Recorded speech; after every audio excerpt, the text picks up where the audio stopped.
دیکھنے کو یا محمد یوں تو کیا دیکھا نہیں، دیکھنے کو یا محمد یوں تو کیا۔ بسم اللہ الرحمن الرحیم۔ یہ ایک سجدہ جسے تو گراں سمجھتا ہے، ہزار سجدوں سے دیتا ہے آدمی کو نجات۔ بلتستان جہاں خوبصورتی میں بے مثال ہے، وہیں یہاں کی مساجد بھی فن تعمیر کا شاہکار ہیں۔ میں اس وقت شیگر خاص میں موجود ہوں اور میرے عقب میں آپ کو مرکزی جامع مسجد شیگر خاص دکھائی دے رہی ہے۔ فن تعمیر کا شاہکار ہے، لکڑی کا بڑا شاندار کام ہوا ہے، گارے کا کام ہوا ہے اور ساتھ ساتھ پتھروں کا کام بھی یہاں پر دیکھنے کو ملتا ہے۔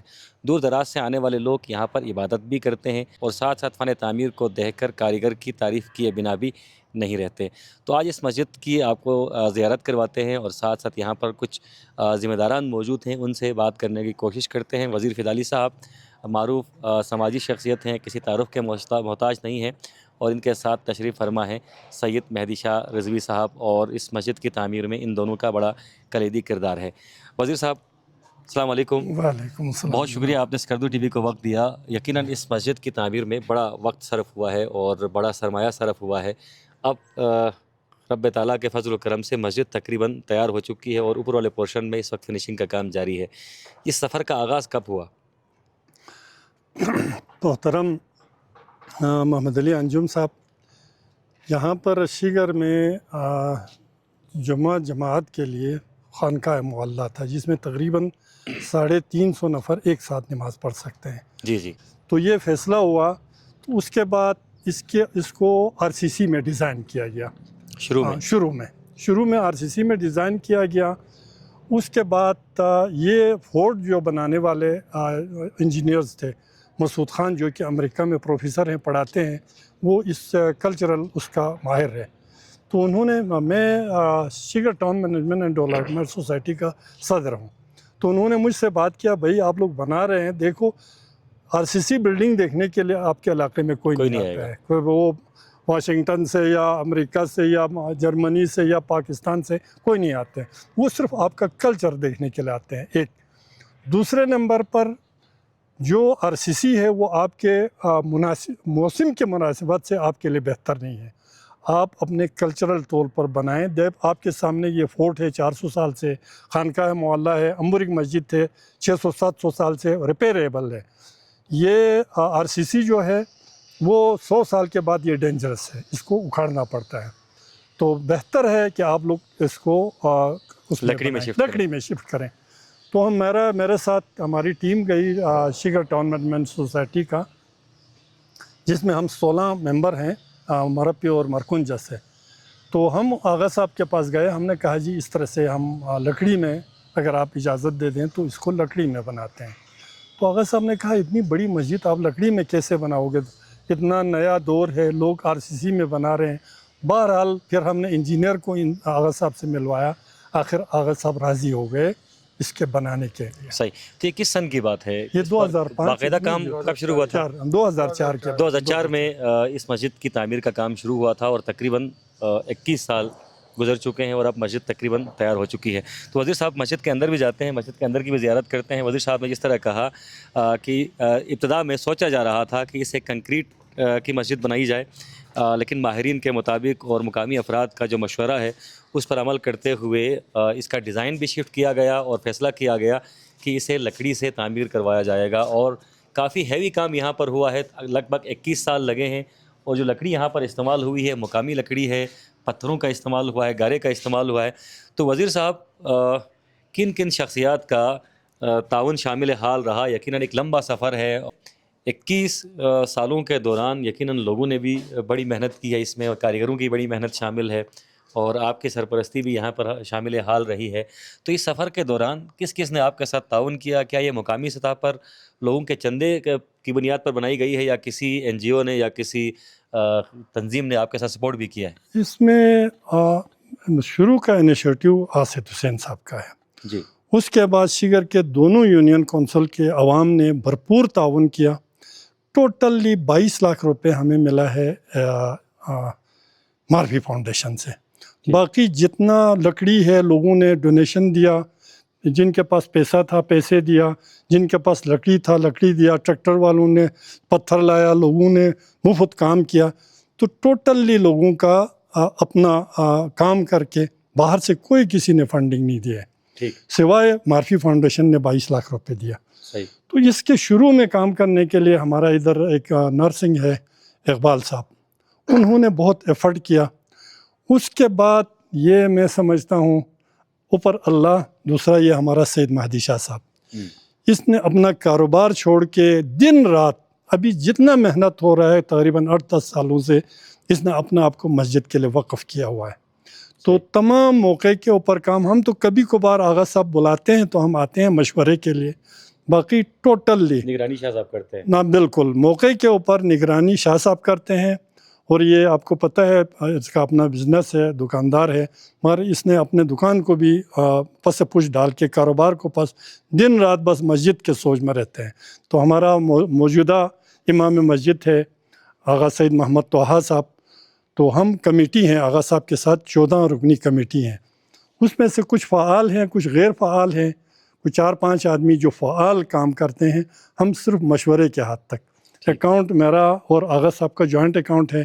جو بھی پیسہ جمعہ کے دن جو پیسے ملتا ہے لوگ نظر نیاز دیتے ہیں، اس کے لیے اکاؤنٹ میں وہ جمع کرتے ہیں. اور ہم دونوں کے آغا صاحب بل بنا کے لاتے ہیں، کاریگروں کا جو سامان لایا ہم پھر اس کو ریکارڈ رکھتے ہیں. تو ہم نے بار بار اعلان کیا کہ جی یہ 20-21 سال سے بن رہا ہے، اور ایک ایک پیسہ جو آپ لوگوں نے دیا ہے اس کا حساب ہمارے پاس ہے. کوئی آ کر دیکھنا چاہے آپ ہم سے حساب لے طور پر سکتے ہیں. کتنی لاگت آئی ابھی تک؟ تقریباً 2.5 کروڑ سر. 2.5 کروڑ تک. شاہ صاحب کا آپ نے تذکرہ کیا، شاہ صاحب بہت پیارے آدمی ہیں، اور اس مسجد کے اندر جو مرکزی ہال ہے اس وقت ہم داخل ہو چکے ہیں، دوسرا ہال اوپر بن رہا ہے دوسرے پورشن میں. اس ہال میں داخل ہوتے ہوئے روحانیت بہت زیادہ محسوس ہوتی ہے، اور لکڑی کی مہک بھی بہت شاندار ہے. یہاں پر مختلف نوعیت کی لکڑیاں استعمال کی گئی ہیں. شاہ صاحب ہم چلتے چلتے بات کریں گے تاکہ زیادہ سے زیادہ ہم دکھا بھی سکیں دوستوں کو کون کون سی لکڑی یہاں پر استعمال ہوئی ہے. اس میں زیادہ تر جو ہے نا ابھی یہ تو ستون ہے نا وہ، جی اس میں جو ہے نا اخروٹ کا بھی ہے اور خوبانی کا بھی ہے، دودھ کا بھی ہے. تو سخت قسم کے جو ہے نا وہ کیکر کا بھی ہے، سفید جو نظر آ رہا ہے نا یہ کیکر کا ہے. تو یہ سارے جو جتنے سخت قسم کی لکڑیاں یہاں پہ موجود ہے گلگت بلتستان میں، وہ سارے اسی میں استعمال ہو گئے. صحیح. اور ساتھ ساتھ ٹھٹھر کے متعلق بتائیے گا کہ اب یہ دیواریں بھی تقریباً بلتستان میں بہت کم لوگ اس نوعیت کی دیواریں بناتے ہیں، اور اس کے کاریگر بھی مشکل سے ملتے ہیں. کاریگروں کے حصول میں کتنی مشکل پیش آئی آپ کو؟ کاروبار کرتا ہوں، میرا ہارڈ ویئر کا ہے. جی. لیکن بہرحال اللہ کی فضل سے ہمارے یہاں پہ جو ہے نا کاریگر بہت اچھے ہیں. کاجو محبوب اس نے جو ہے نا اس کا زیادہ تر اس نے کام کیا. اس کے ساتھ جو ہے نا یہاں کے باقی جو کاریگر ہے ترکھان ہیں، انہوں نے مل کے جو ہے نا اس کو بنایا ہے. صحیح. اچھا، چھت بھی بڑی منفرد ہے. اس چھت کے اوپر کیا صرف یہی لکڑی استعمال ہوئی ہے یا پھر آپ نے مختلف لیئر اس میں ڈال دی ہیں تاکہ یہ مضبوط بنے؟ اس میں نیچے جو ہے نا آپ یہ نظر آ رہے ہیں نا، جی اس کے اوپر جو ہے نا پھر بٹن لگا کے 2x2 بٹن لگا کے پھر اس کے اوپر مزید جو ہے نا ہم نے 1 انچ کا تختہ چڑھایا تاکہ جو ہے نا اس سے یہ مضبوط ہو جائے اور آواز نیچے نہ آئے. صحیح. اس وقت یہ کافی بڑا ہال ہے لیکن اس کے باوجود بھی آواز یہاں پر نہیں گونج رہی، اور یہ ایک طرح سے مقامی جو کاریگری ہے اس کا شاہکار بھی ہے. وزیر صاححب، ڈیزائننگ ایک SSP نے کیا ہے جناب. اچھا، ان ڈیزائن کے انجینئرز نے جی، ایک SSP نے. ٹھیک. خان کلچرل پروگرام والوں نے، ہمارا کھرما کا ایک انجینئر ہے ابھی لاہور میں سٹ وال میں میرے خیال میں ڈائریکٹر ہے، مبشر صاحب جی. ان کا ڈیزائن ہے، اور ان کے ساتھ باقی جو ایک SSP کے انجینئرز ہے. پورا ڈیزائننگ اور اس کا پہلا منزل ہونے تک انہوں نے نگرانی بھی کی. انجینئرز بار بار آتے رہے. تو یہ نقشے میں کتنے منزل ہیں اس کے؟ 2 منزل ہیں، 3 ہیں؟ 2 منزل. صحیح. اگر گنجائش ہو تو تیسرا بھی بنایا جا سکتا ہے؟ نہیں، تیسرا اوپر وہ چڑھا ہے. یہ ڈیزائن ہی 2 منزل کا ہے. ٹھیک ہے. تو اس ہال میں کتنے نمازی آتے ہیں؟ 1000 آدمی. اس میں 1000 آتے ہیں، اوپر 900 آتے ہیں. مجموعی طور پر تقریباً 2000 سے 3000 نمازی جو ہیں وہ یہاں پر نماز ادا کر سکتے ہیں. تو یہ مرکزی ہال ہے، اور اس کے ساتھ اوپر ایک ہال بنایا گیا ہے.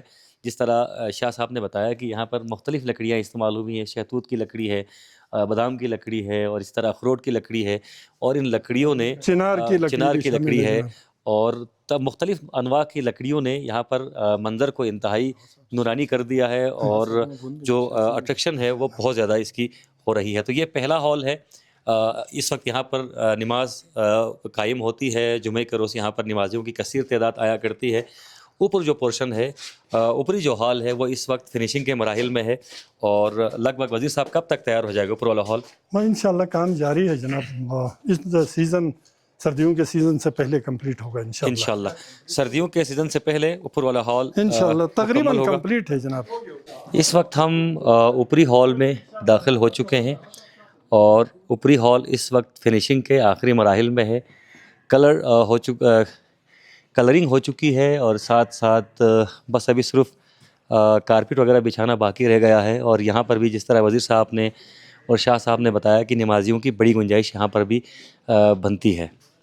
اس متبرک مسجد کے حوالے سے مزید معلومات لیتے ہیں. اس وقت ہماری خوش بختی ہے کہ امام جماع والجماعت شیگر خاص جناب آغا سید محمد طاہا الموسوی صاحب یہاں پر موجود ہیں بنفس نفیس خود.